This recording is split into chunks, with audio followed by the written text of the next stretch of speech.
Hello, नमस्कार दोस्तों। मैं सतीश, आपका अपने YouTube चैनल ये स्टडी विद सतीश में आपका स्वागत करता हूं। जैसा कि हम भारतीय राज्य व्यवस्था में पढ़ रहे हैं मौलिक अधिकार।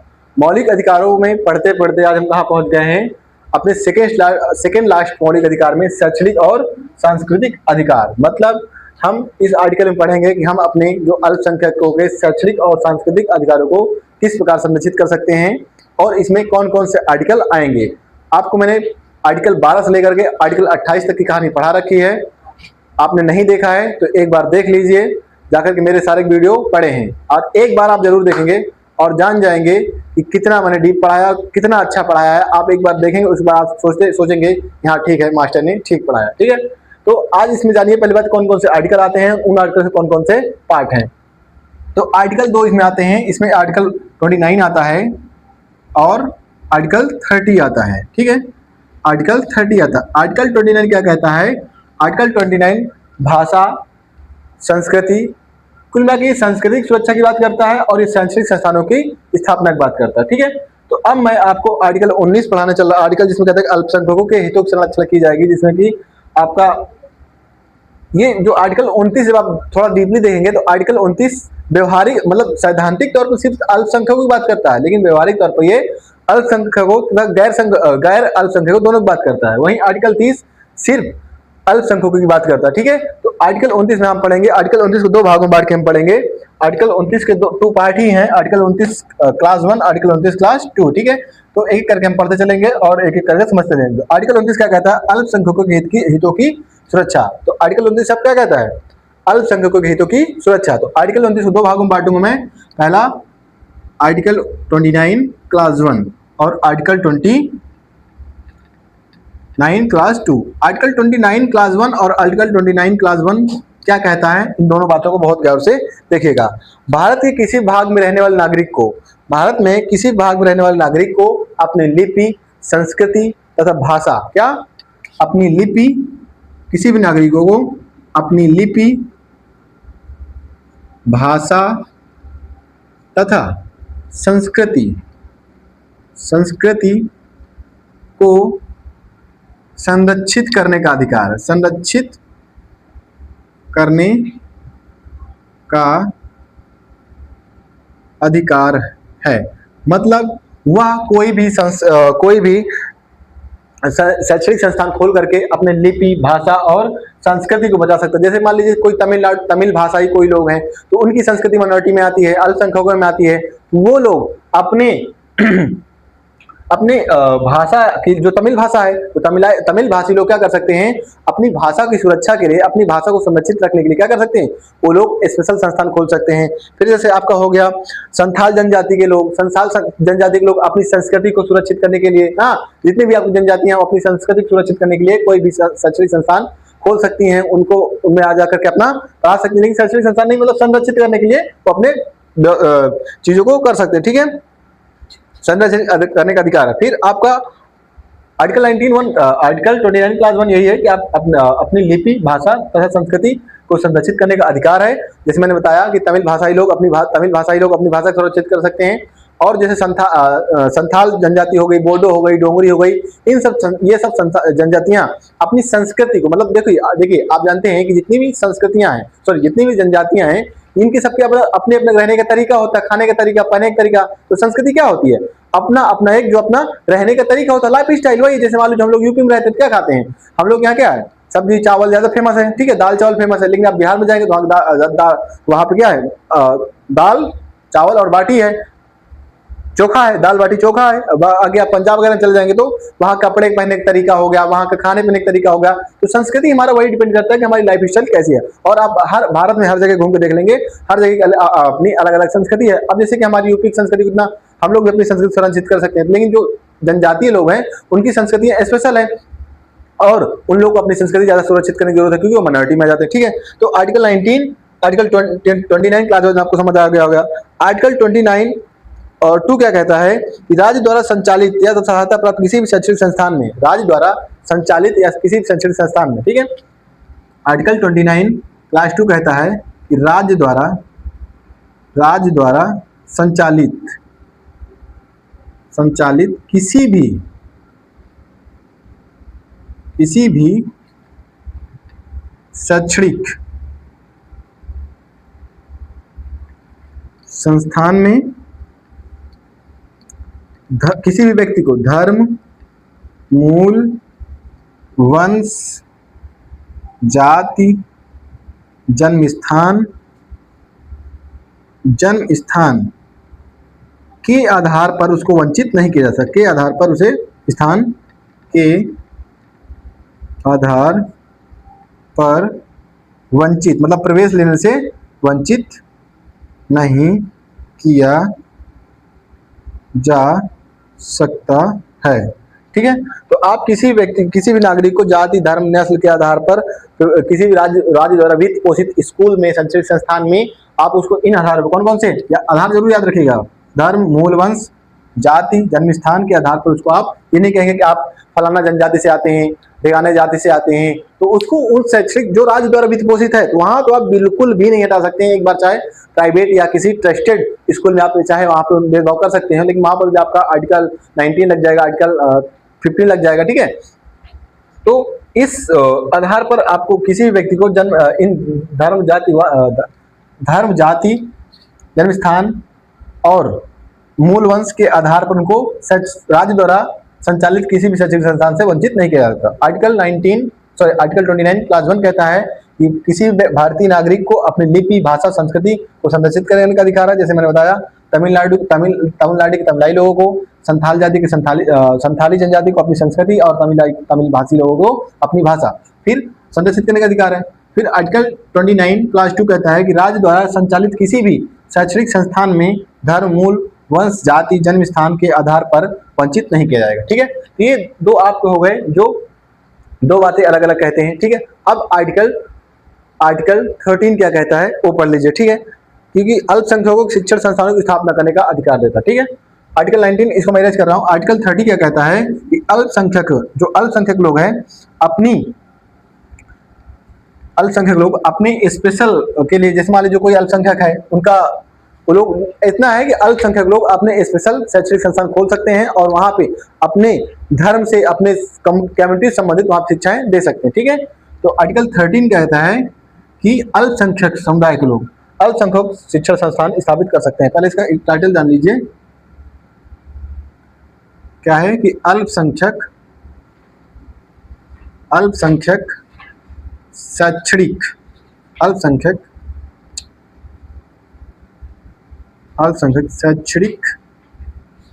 संस्थान खोल सकते हैं। शैक्षणिक संस्थानों की स्थापना का अधिकार है या स्थापना कर सकते हैं।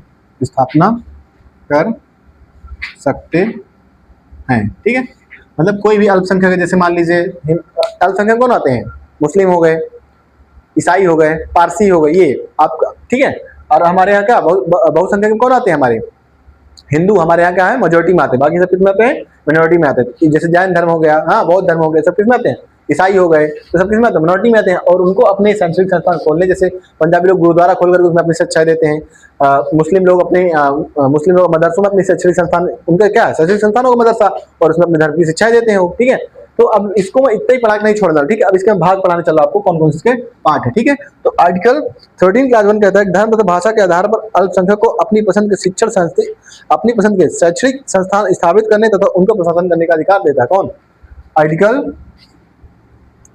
आर्टिकल 13 क्लास 1 क्या कहता है कि अल्पसंख्यक अपनी पसंद के शैक्षणिक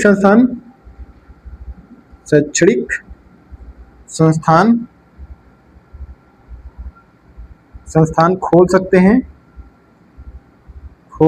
या स्थापित कर सकते हैं तथा उनका प्रबंधन भी वही करेंगे। मतलब उनमें क्या रूल्स होंगे क्या नहीं होंगे उनको, जैसे मदरसा में आप जाएंगे पढ़ने के लिए, मदरसा के साथ मदरसा का रूल होता है। आप गुरुद्वारा में जाएंगे, गुरुद्वारा के साथ गुरुद्वारा का रूल होगा। ठीक है, बौद्ध धर्म के किसी शैक्षणिक संस्थान में जाएंगे तो वहां पर भी आपको अलग अलग रूल फॉलो करने पड़ेंगे, तथा तो उनको प्रबंधन का अधिकार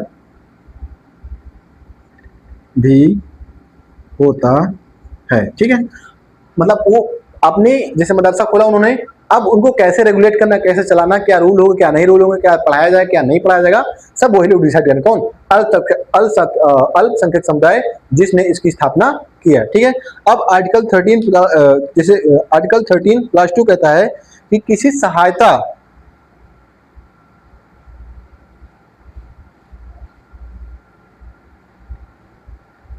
ठीक है, हाँ आर्टिकल 13 ये हो गया। अब इसको इरेज करता हूं मैं, ठीक है, इसको भी इरेज कर दें ताकि आर्टिकल 13 क्लास 1 ए और आर्टिकल 13 क्लास 2 एक बार में समझा दूं। ठीक है, तो ये वाला समझ लीजिएगा।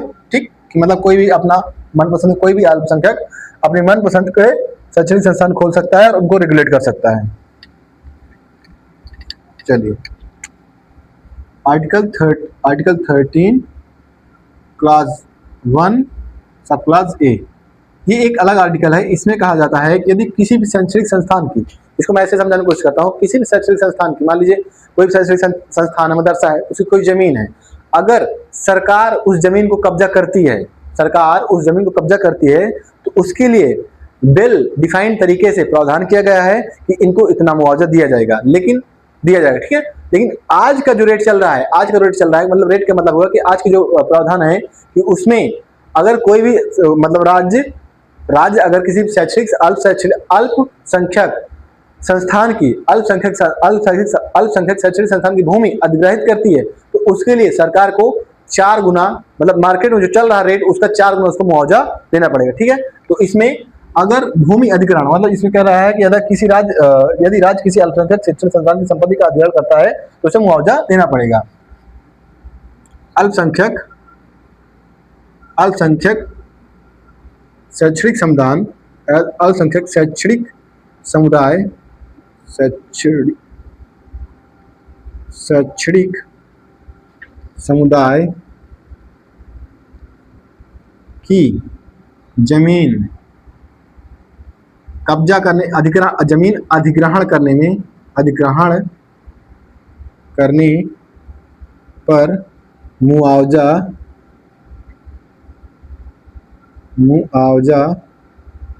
दिया जाएगा। और प्रेजेंट टाइम में कितना है? प्रेजेंट टाइम जो प्रावधान किए गए हैं, प्रेजेंट में मार्केट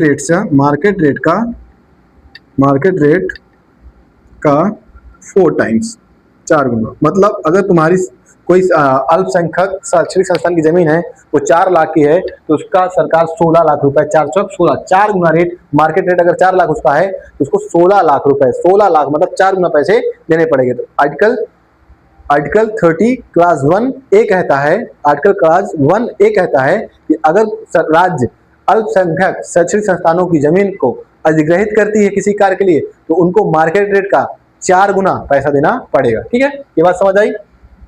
अब आपका आर्टिकल 13 क्लास 2 कहता है कि राज्य सहायता, हाँ आर्टिकल 13 ये कहता है, जैसे मान लीजिए आर्टिकल 13 क्लास 1 कहता है कि कोई भी अल्पसंख्यक समुदाय शैक्षणिक संस्थान खोल सकता है। और आर्टिकल 13 क्लास 2 कहता है कि राज्य अल्पसंख्यक शैक्षणिक संस्थान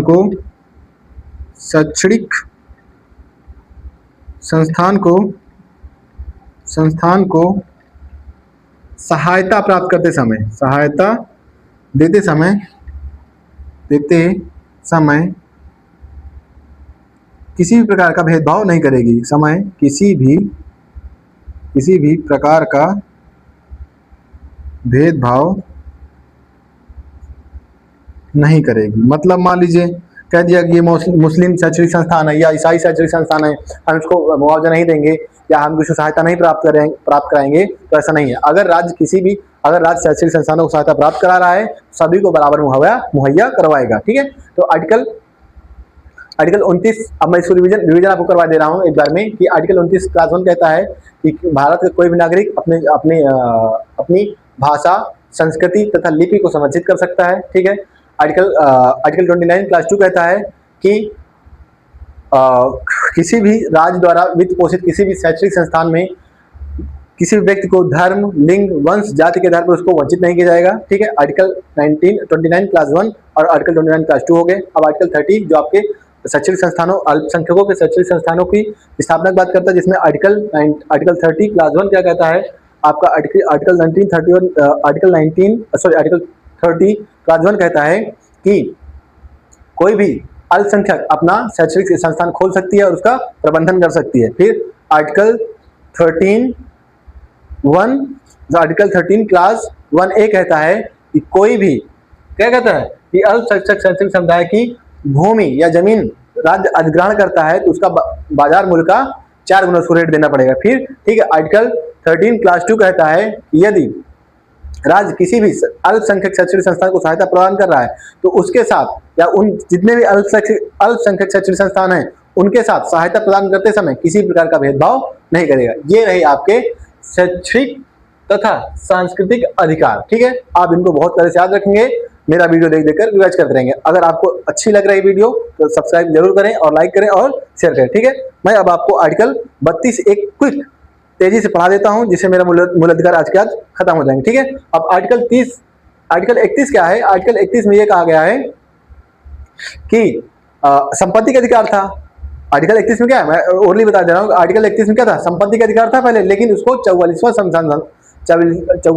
संविधान संशोधन 1978 के द्वारा उसको हटा दिया गया और उसको कानूनी अधिकार बना दिया गया, जिसको आर्टिकल 300A में रखा गया है और उसको कानूनी अधिकार के तहत संपत्ति का अधिकार है, अब उसको मौलिक अधिकार नहीं रखा गया। ठीक है, मैंने क्या कहा कि आर्टिकल 31 में क्या था? संपत्ति का अधिकार था, जिसको 44वें संविधान संशोधन 1978 द्वारा हटा दिया गया है। अब उसको कानूनी अधिकार दे दिया गया है, जिसको आर्टिकल 300A में रखा गया है। ठीक है, अब आर्टिकल 32 पढ़ लीजिए 5 मिनट के अंदर, उस वक्त कहानी खत्म हो जाए। आर्टिकल 32 क्या कहता है आपको? आर्टिकल 32 और आपका लास्ट मौलिक अधिकार होगा, जिसके बाद हम आपको या तो डीपीएसपी पढ़ाएंगे या तो फिर प्रस्तावना पढ़ाएंगे, कुछ ना कुछ आगे हम फिर आप पढ़ाएंगे, लेकिन हम उसको बताते रहेंगे। ठीक है, संवैधानिक उपचारों का अधिकार क्या है? ये कहता है संवैधानिक उपचारों का अधिकार, उपचारों का अधिकार। इसको मैं थोड़ा तेज पढ़ाऊंगा, ठीक है, समझने की कोशिश करिएगा।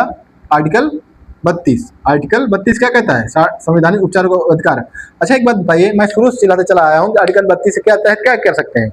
आर्टिकल 32 ये कहता है कि यदि कोई भी व्यक्ति आपके मौलिक अधिकारों का हनन करता है तो आप सीधा सुप्रीम कोर्ट जा सकते हैं और सुप्रीम कोर्ट आपके मौलिक अधिकारों के हनन को रोकने तथा उनको फिर से बहाल करने या लागू करवाने के लिए बाध्यकारी है और वो आपके मौलिक अधिकारों को जरूर से जरूर लागू करवाएगी, किसी भी परिस्थिति में हनन होने नहीं देगी। वो एक विशेष परिस्थितियां होती हैं जब आर्टिकल 19 को प्रतिबंधित कर दिया जाता है और आर्टिकल और अनुच्छेदों को मौलिक अधिकारों को प्रतिबंधित कर दिया जाता है। ठीक है, तो आर्टिकल 32 क्या कहता है? संवैधानिक उपचारों का अधिकार देता है, मतलब कि आप आर्टिकल 32 के साथ सीधा सुप्रीम कोर्ट जा सकते हैं और जहां पे किसी भी व्यक्ति के द्वारा या किसी भी राज्य के द्वारा अगर आपके मौलिक अधिकारों का किसी मौलिक अधिकार जो 12 से लेकर के 35-34 तक दिए गए हैं, अगर उनमें अगर उनका अगर हनन होता है या उनका एक्सप्लॉइटेशन होता है तो क्या कहते हैं? सुप्रीम कोर्ट को यह अधिकार है कि वो आपको आपके अधिकारों को संरक्षित करेगी। ठीक है, तो इसका आप एक बार क्विक देख लीजिए कि मतलब कौन कौन से इसके पार्ट हैं। अगर एक बार आप पार्ट देख लेंगे, इसको 4 पार्टों में बांट कर पढ़ाया जाता है। ठीक है, हाँ, तो इसको 4 पार्ट में देख लीजिए quick. Article 32 part 1, article 32 class 2, article 32 class 3, article 32 class 4। ठीक है, तो आर्टिकल 32 क्लास 1 में कहता है कि किसी भी व्यक्ति को कहता है कि मौलिक अधिकार लागू करने के लिए सर्वोच्च न्यायालय को अधिकार है। मतलब अगर आपका मौलिक अधिकारों का हनन हो रहा है तो आप सीधा मौलिक अधिकार को लागू करवाने के लिए सुप्रीम कोर्ट जा सकते हैं। ठीक है, तो मौलिक अधिकारों को लागू करवाने का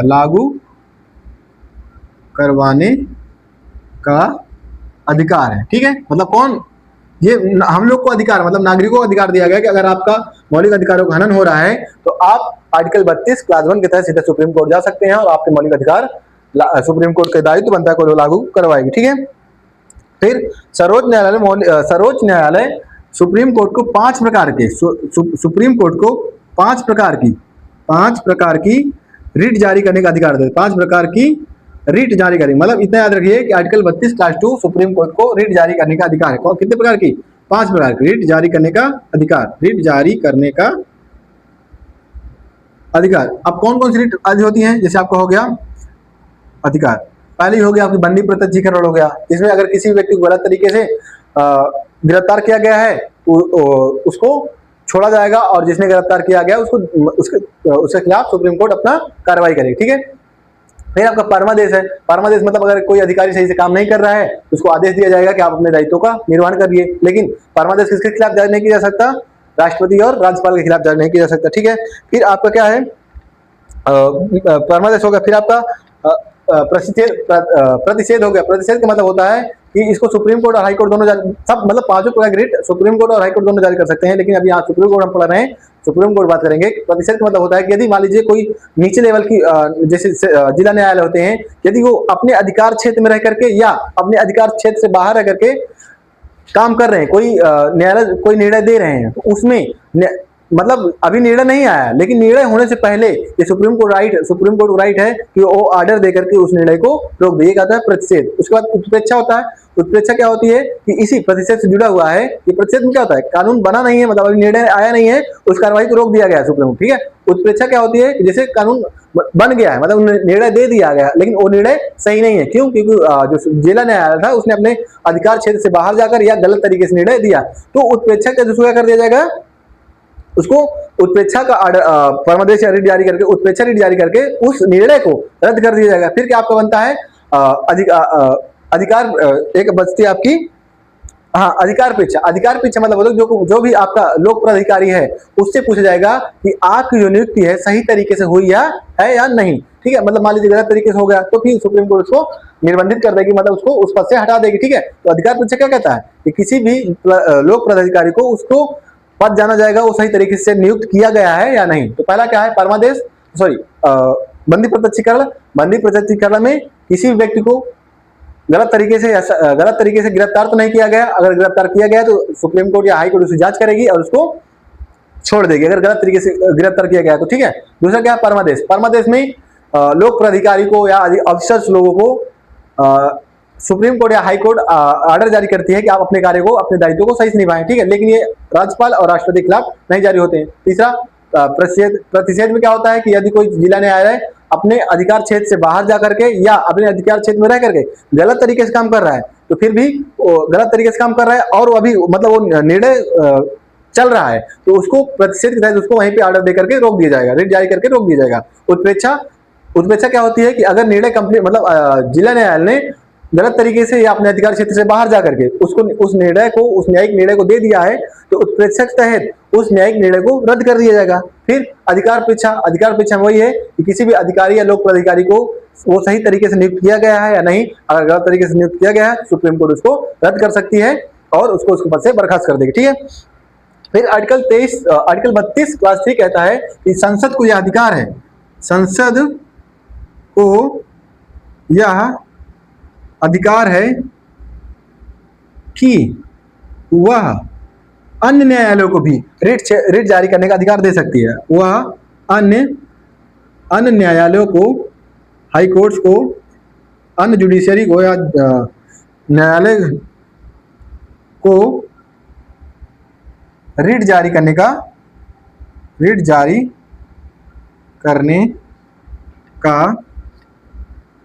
अधिकार दे सकती है। और आर्टिकल 32 क्लास 4 कहता है कि विशेष परिस्थितियों में ही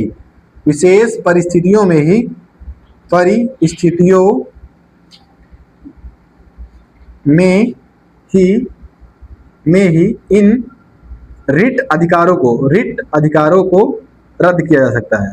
रिट अधिकारों को मतलब विशेष परिस्थितियों में, नॉर्मल नहीं, को रद्द किया जा सकता है, रद्द किया या स्थगित किया जा सकता है, निरस्त किया जा सकता है, रद्द किया जा सकता है।